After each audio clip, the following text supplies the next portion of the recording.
ಜಳಕಿ ಗ್ರಾಮದಲ್ಲಿ ನಡೆದ ಹತ್ಯೆ ಪ್ರಕರಣ ಭೇದಿಸಿದ ಯೋಧ 10 ತಿಂಗಳ ಯೋಧ ಶ್ವಾನದ ಅದ್ಭುತ ಕಾರ್ಯ 2 ಕಿಲೋಮೀಟರ್ ಹಾದಿ ಹಿಡಿದು ಆರೋಪಿಯನ್ನ ಪತ್ತೆ ಹಚ್ಚಿದೆ.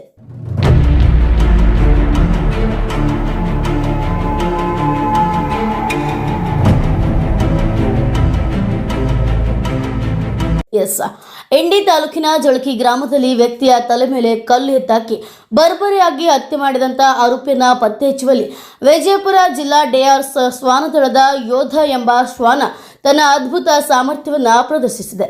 ಹೌದು, ದಿನಾಂಕ 5/3/2026ರಂದು ಜಳಕಿ ಪೊಲೀಸ್ ಠಾಣೆ ವ್ಯಾಪ್ತಿಯಲ್ಲಿ ನಡೆದಿದ್ದ ಮರ್ಡರ್ ಪ್ರಕರಣದ ತನಿಖೆಯಲ್ಲಿ ಯೋಧ ಮಹತ್ವದ ಪಾತ್ರವನ್ನು ವಹಿಸಿದೆ.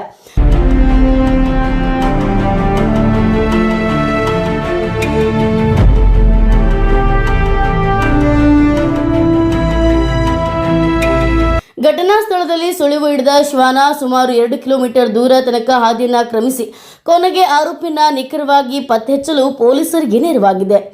ಇನ್ನು ಶ್ವಾನದಳದ ಹ್ಯಾಂಡಲ್ಗಳಾದ ಸಂಗಮೇಶ್ ಜ್ಯೋತಿಖಾನ್ ಹಾಗೂ ಬಸವರಾಜ್ ಡವಳಗಿಯವರ ಮಾರ್ಗದರ್ಶನದಲ್ಲಿ ಯೋಧ ಆರೋಪಿಗಳನ್ನು ಬಂಧಿಸುವಲ್ಲಿ ಪತ್ತೆ ಹಚ್ಚುವಲ್ಲಿ ಯಶಸ್ವಿಯಾಗಿದೆ.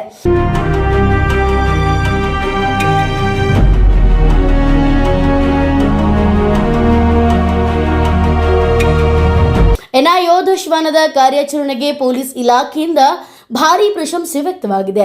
ಈ ಘಟನೆಯ ಮೂಲಕ ವಿಜಯಪುರ ಜಿಲ್ಲಾ ಪೊಲೀಸ್ ಶ್ವಾನದಳದ ಕಾರ್ಯಕ್ಷಮತೆ ಮತ್ತೊಮ್ಮೆ ಸಾಬೀತಾಗಿದೆ.